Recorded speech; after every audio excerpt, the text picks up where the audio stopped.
Hey everyone, welcome back to the channel. Today we are going to be diving into a quick but important market update. This is our market update for the entirety of Central Phoenix.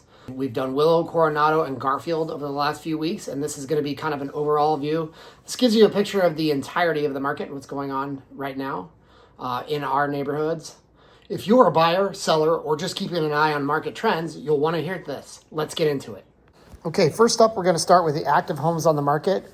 You can see from this graph that these numbers have steadily been dropping. What this means is that we have fewer homes on the market, which means it's a more competitive market for the buyers that are out there. Next, we move to pending homes. You can see from this graph that the pending homes have climbed slightly over the past month. It's not a huge number, but what it shows us is that buyers are still out there, deals are still happening.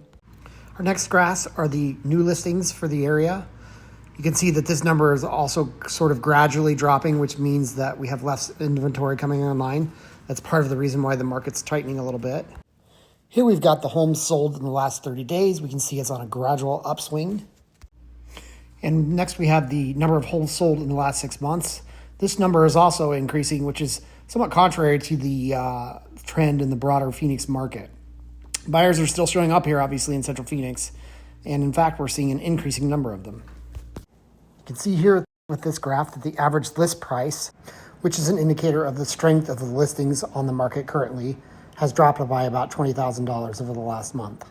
Next, I want to go over something that I found kind of interesting.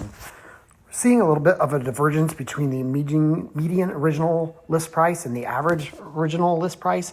These are what the houses have hit the market at. What we're seeing, the divergence between these two means that we're seeing a divergence either in the upper end or the lower end of the market. In this particular case, it's the upper end of the market. So sellers that are hitting the market in the luxury category, which parts of Central Phoenix, like in Canto and Willow, include some luxury homes, luxury priced homes anyway.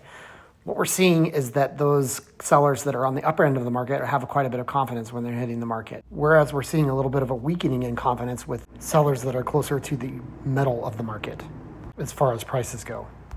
Now, this is the average price drop. This is the percentage that sellers are of their original list price that sellers have dropped. That number was climbing quite a bit earlier this month and a little bit of a cause for concern, but it has leveled off over the last couple of weeks, which is a good sign. Okay, looking at average sales price over the last 30 days, that has leveled off a little bit after a pretty solid bump in pricing earlier this month. Zooming out to look at the average sales price over the last 6 months, we can see a steady rise here as well. This is a strong sign that the market might actually be performing a little better than last year. Price per square foot, we're seeing a steady increase with just a little bit of noise for 1 week with one extra high closing. Now let's talk days on market. This gives us an idea of how long it's taking to get a home sold in our current market. For closed listings, you can see here that it's mostly decreasing with a small uptick just this particular week. We'll keep an eye on that and see if that becomes a trend. This graph shows the days on the market for the active and pending listings. These are the homes that have been on the market that haven't sold yet. You can see that after increasing quite a bit, we've started to level off, which means that although there are some sellers kind of hanging on to their price, we are starting to see some movement even on some of our more stubborn sellers. Overall, Central Phoenix is showing some clear signs of strength. And it's definitely a different story compared to other parts of the broader Phoenix market. And honestly, that's not unusual. Central Phoenix has historically held up better during other market slowdowns in the past. So if you're thinking about buying or selling in the area, this could be a great time to make your move. Don't forget to like, subscribe, or drop your questions in the comments.